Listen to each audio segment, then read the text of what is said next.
Welcome back to the Level Up and Live podcast, where we empower business owners to design a life they don't go to regret without sacrificing health, relationships, spirituality.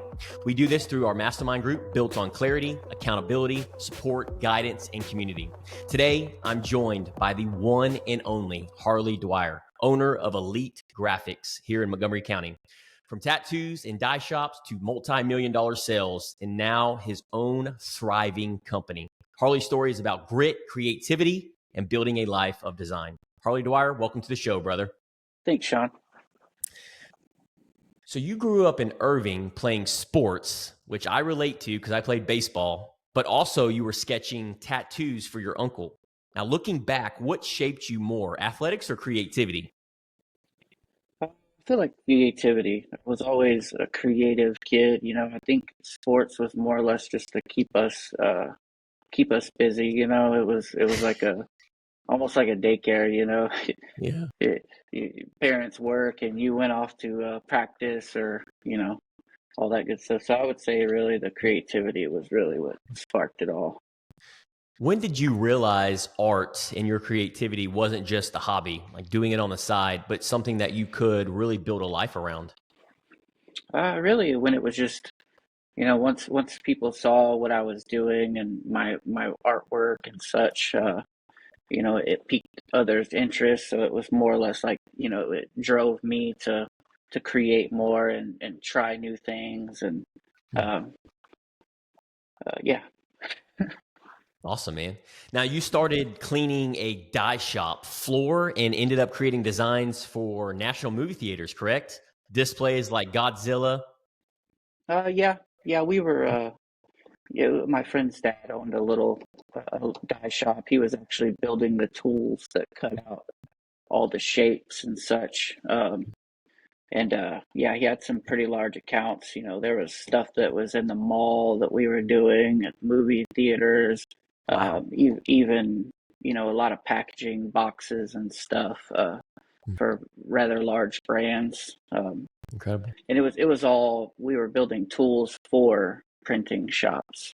Oh, very cool. And just for our listeners and audience, and for my own curiosity, what is a dye shop? A dye shop is well, really, it's just creating the tools. So basically, it would be, we would take a sheet of wood, a plywood, and cut out the shapes of what we needed.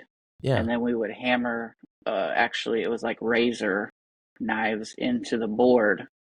And we would hand bend everything and make all the shapes. And Really? then, and then that was sent off to the dye shop or to the printing companies, and they would basically stamp, their printed goods with that dye, and it would cut out the shapes. Wow. Huh. Very cool, man. That's fascinating. And those early years of doing that with your dad, what did that teach you about starting at the bottom, really rolling up your sleeves and working with your hands? I mean, it really just it taught me a lot as far as building myself. I feel like for me, I was always wanting to be the most valuable person in the room. I would learn everything. I was very quick to pick things up, so it was just it was more natural, I guess, for me. And speaking of that, in your teens, at just age 19, you became a full-time designer with no degree. How did you gain that confidence to compete in that type of world? Because I know what I was doing at 19, and a lot of our listeners and audience, they can probably resonate with that. We were not doing anything in relation to being a full-time designer. So that's pretty impressive, man. So where did you gain that confidence to compete in a world like that? Really, I was just surrounded by other artists that had been in the industry for quite a while. They were all very well established in the company, and it was for me, it was just once I started learning everything, and I had other people kind of help me out here and there and teach me little things. I mean, it's not like anybody really taught me everything. It was just little tricks here and there, and it was just kind of, if you could figure it out, then maybe we'll hire you as an artist. So it was I had all the tools, and I spent so much time at home, just watching tutorials and creating different things and trying to hone in on the skill. Yeah. And you've mastered that. I mean, I've seen some of your work on social media, and for our listeners' audience, man, you need to make sure you follow this Elite Grafix and Harley Dwyer. He just does beautiful work. I mean, he puts so much time, energy, and effort into it, and you've really mastered your craft in this, Harley. It's impressive work. It really is. Yeah, definitely. Now, one of the things that I've realized and I didn't know about you is you've been laid off before, correct? Yes, yeah. So I have too, but 2 times. Mm. And it sounds like you've clashed with the prior owners that you'd worked with. And I knew a little bit about that, and even had to start over multiple times from what I'm hearing, which you shared in your story. Most people quit at that point. From my experience, 9 times out of 10, people are quitting. And I think I've even told you that behind the scenes. Why didn't you quit? I mean, really, there wasn't, for me, I wanted to continue doing what I do, so there really was no option. I wasn't gonna, go from being laid off at as a graphic designer to working on a freight dock or whatever. I felt like that was my calling. That was where I needed to be. Anything else was just kind of selling myself short. I felt like, so it was really just I had to focus on that. That's what I wanted to do.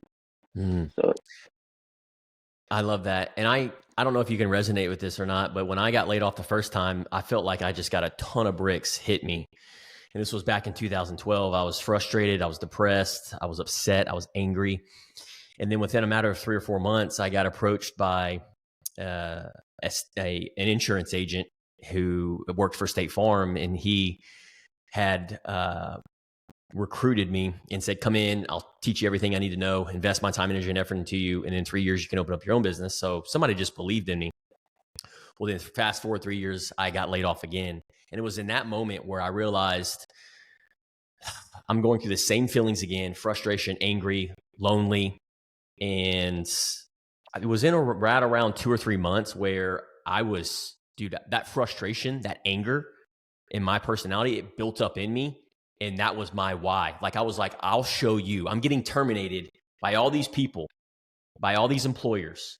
I will show you. And I used it for fuel for like 5, 6, 7, 8 years. And then I picked my head up and go, whoa, I've just bulldozed everything.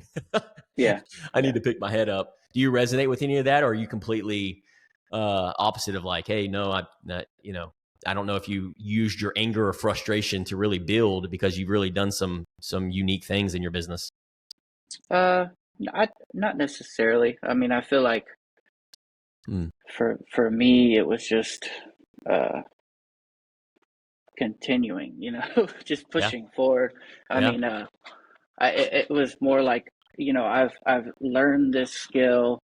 I just had to keep going with it. Yeah. No other choice. Keep moving. Yeah, One foot in front of the other. And that's a lesson in itself right there for even our viewers and listeners, is you keep going. When you get knocked down or your back's up against the wall, whatever area of life, like me and you've talked about behind the scenes, is you take one day at a time. Tomorrow is a new day. And I love this Bible verse. It's, this too shall pass. I tell myself and I remind myself all the time, whatever we're going through, it's because it's in those moments that we're in the pain, we're in the suffering. And I try to tell myself, and I don't necessarily know this is what's going on, but reflecting back, I do. I'm like, what is God trying to teach me right now? What is my creator trying to teach me right now? Maybe I need to handle my health better, or my relationships better. Maybe I need to be a little bit more kinder. Maybe I need to be smarter with my finances and come up with a budget. And you never see it in the moment, but it's when you reflect back and go, oh, this is what he's trying to teach me. yeah. And it's correcting course. So I'm curious with you, Harley, what setback taught you the biggest lesson that you still use in business today? Ooh. That's a tricky one. Setback. I mean, I guess I feel like being laid off, it was, that was kind of my push to become the most valuable person in the business, no matter where I went to, because I wasn't going to give myself that option to be laid off again. It was, if you lay me off, I'm going to make some money. But I'm gonna have some skin in the game. I'm gonna be a good, valuable asset to the business. So Yeah. it almost made it impossible to let me go. And that was the only job that I've ever been laid off from. And I've never been fired from a job. I've always left on my own terms, and Yeah. even 90% of my old bosses I can still call today, and they'll give me some words of wisdom. I'm still really cool with everybody that I've ever worked for. So Yeah. it's I don't burn bridges. It's No. Well, you're a chill. sometimes those people you need. I have one of my old bosses even sends business down from Fort Worth to Houston. He Really? has clients all over, and he links me in with all these different customers and stuff just whenever he needs stuff taken care of here or in Austin. So Yeah. it's it was good not to burn those bridges. Well, Harley, when I talk to you, man, there's so much peace.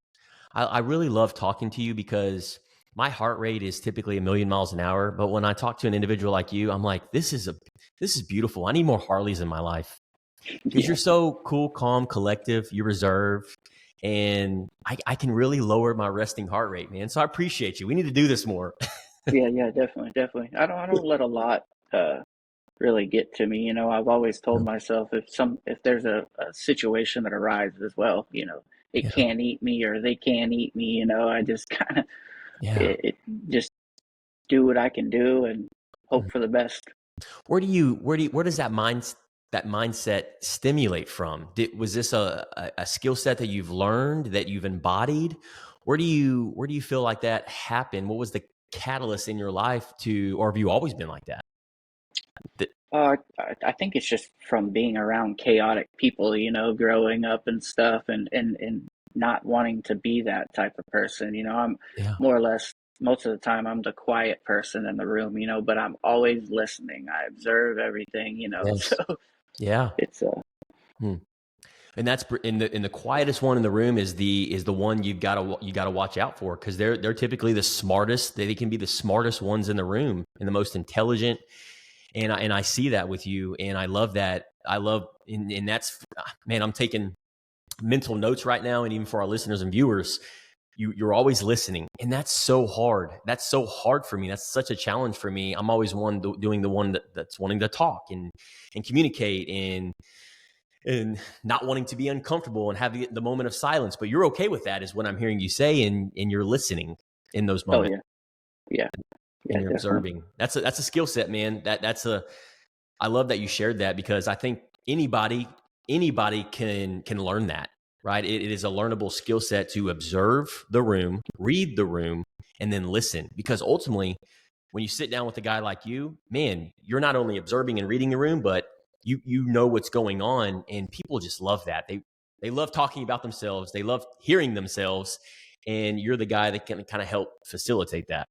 Yeah, yeah, And definitely. how does that show up in your work at Elite Graphics and designing? I mean, you've designed everything from balloons, which is impressive, still sold today, to vehicle wraps on TV shows, and even managed 1.7 million in sales in a single year. So, like, how does that show up by you observing and listening in doing all this? I'd say just being open with the customers. I mean, that if Mm. it's not really all about me all the time. In business, like you know, a lot of other companies, it's kind of their way or no way. But I think for me, just listening to a customer explain what they want, or um, I don't know, being a little, But you're so, I mean, the work that you do, because of that skill set that you observe and you listen to the customer, that's exactly what you want in a professional like you that designs this work of art. I mean, it's just incredible. Because you don't want somebody, if you're going to do business with a realtor or a lawyer or an insurance agent or a professional like you or a marketing agency, do you want them talking 99.9% of the time? oh no, You no, don't. You want them listening. So we can all take a lesson away from Harley Dwyer today, that it's all about observing and understanding the customer's viewpoint and what they're wanting. And then you have this work of art, and you've done such a beautiful job, man. Yeah. That's And exciting. even as if somebody is explaining something to me, a customer, uh, I'm already putting things together in my head. I'm Yes. envisioning what I'm gonna do while they're explaining things, so that way Yeah. I'm more prepared when I sit down at the computer to create a design. Yeah. Wow. Well, are there any other Harley Dwyers out there? Well, I wish I'd hire all of them. Exactly. So there you go. If you're listening to this and you like graphic and you like design and you're this is relatable, Harley's hiring, right? Scaling, Yeah, we're getting there. making it happen. So I'm curious, man, and with Elite Graphics, what was that turning point when you decided it's time to start Elite Graphics? Oh man, really, I was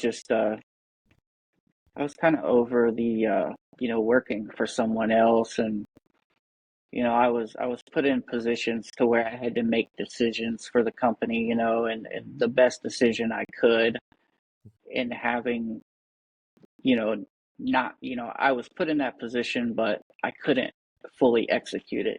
There was always somebody on top that was like, no, we can't spend this, we can't do this. Mm, Um, yeah. so it was, for me, it was, and even my salary. I mean, I was still probably the highest paid employee in the building, but at the same time, I wasn't satisfied with it. I knew there was more out there, and Yeah. for me, I could design on the side, I could work for a business, and I didn't want anybody having any kind of no compete on me or any contracts. It was just, Yeah. I'm a creative person, so Yes. any of that stuff just kind of takes the creativeness out of it. Uh, I've even gone to interviews for, you know, six figure jobs, with full paid benefits and all that stuff. And, I've turned them down because the atmosphere wasn't right for me. Or, Yeah. I had one guy tell me, if you walk in the door 2 seconds late, I'm going to be over here on your butt, and I'm like, well, that this interview is over, because if you come over here and you're on my butt, I'm not going to be creative for you that day. My headspace is going to be, or my mind is going to be somewhere else. So I'm not going to be that creative if I'm, Yeah. you know, Mm. in that situation. So Wow. What was the scariest part of that leap of starting Elite Graphics, and what gave you the courage to follow through? I feel the scariest part was really just uh, not knowing the customers that I was going to be able to reach. Yeah. I've been in the business for 16 years. However, majority of that was in Dallas. So everybody knew what I did down there. So then once I moved down here, I was kind of the new kid on the block. I mean, this industry is so heavily saturated already. There's a wrap shop or a print shop on, within a mile of everybody, a Yeah. mile radius of each business, so Mm.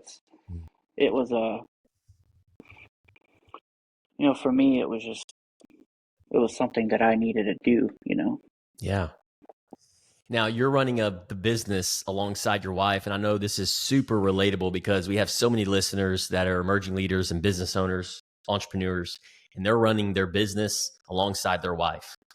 And you're also raising two boys, and that's also relatable with kids. What does that dynamic look like day to day for you?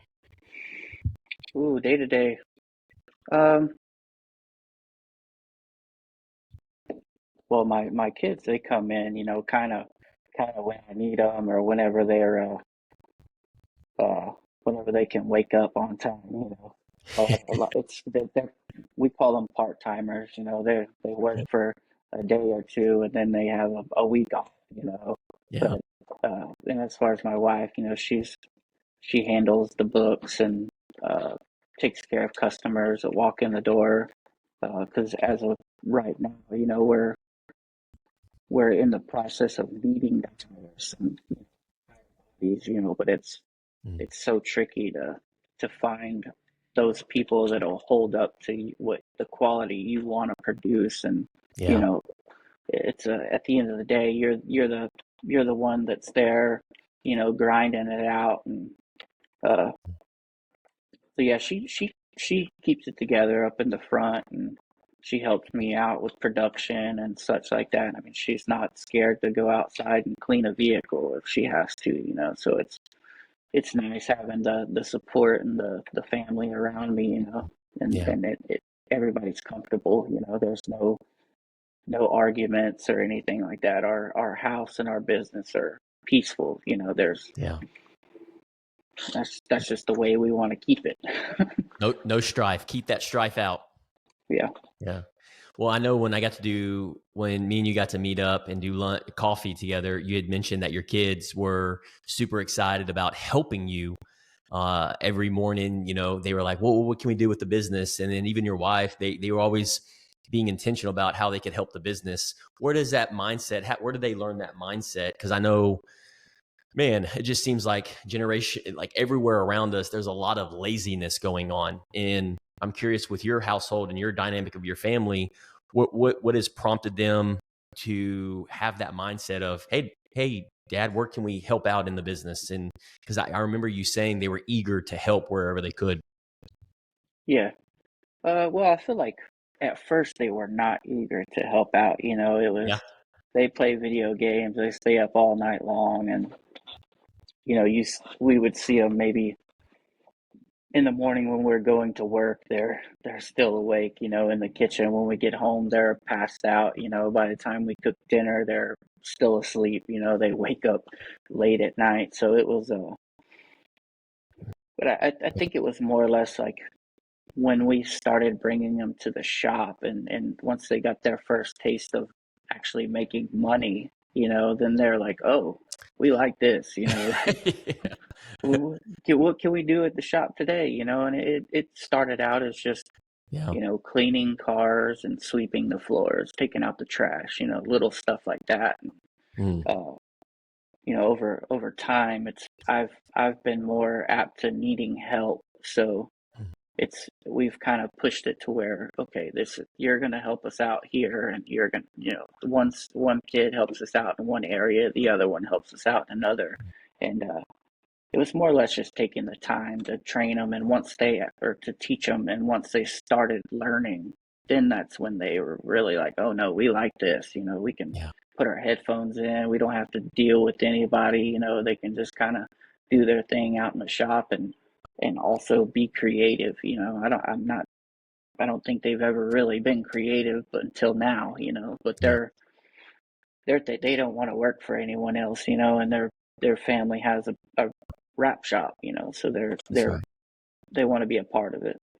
I love that, man. One of the things that when you were sharing that with me, one of the things that it made me realize is you're meeting your kids and your wife where they are. You're not saying do this, and this. You're just allowing them to be creative. Yeah. And as that's essentially what you've done. And I think that's a lesson in itself right there for just myself and all of our viewers and listeners is meet the people, whether it's your kids or whether it's employees, team members, your spouse, meet them where they are in their season of life and find out what makes them tick. Hey, if it's money, obviously your kids. If it's money, great, cool. Hey, this is what the shop needs, and you can make some money.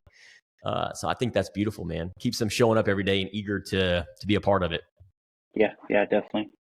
When people see the Elite Grafix name in our community, Level Up and Live, Montgomery County, what do you want them to think about your family and your brand? Quality, trust, honesty.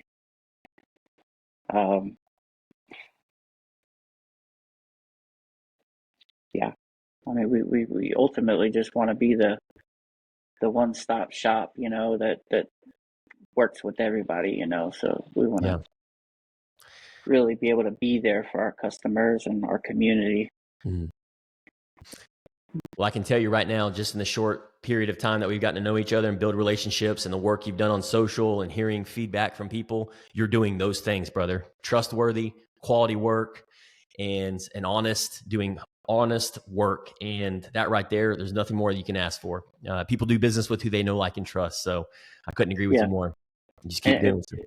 It blows me. What drives us is just hearing our customers' testimony with the other businesses or the other shops that they've dealt with, versus how we are.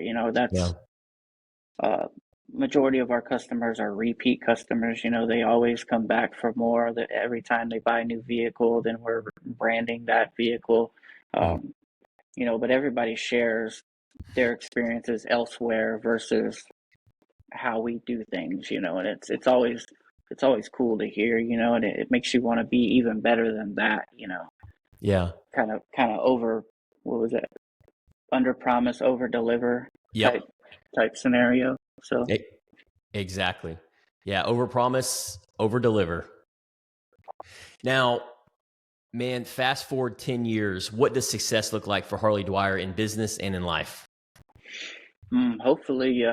Hopefully we have multiple locations. We're really trying to blow this up into a larger company, and have multiple employees and just keep pushing, Yeah.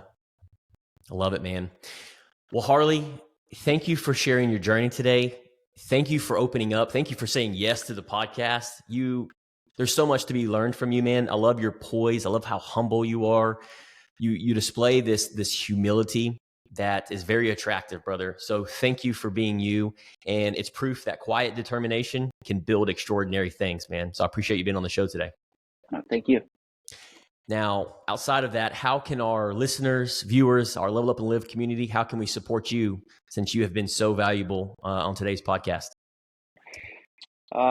Just check us out on elitegrafix.com, elite-grafix.com. Yeah. Our socials are Elite Grafix TX. Just check us out, give us a shot, let us design something for you. It doesn't cost any money for us to put a mock-up together for you, and I guarantee you we'll win you over with the mock-up. That's very tempting. That's interesting. I didn't know you did free. So what I'm hearing you say is you do free consultations? Yes. We may have to do a mock-up of Level Up and Live and do something for the truck. I know we've tossed that around, but that may be the Holy Spirit working through me right now. Hey, you need to get with Harley. That's normally the selling point, is once somebody sees their design or their imagination come to life, that's really what sells them.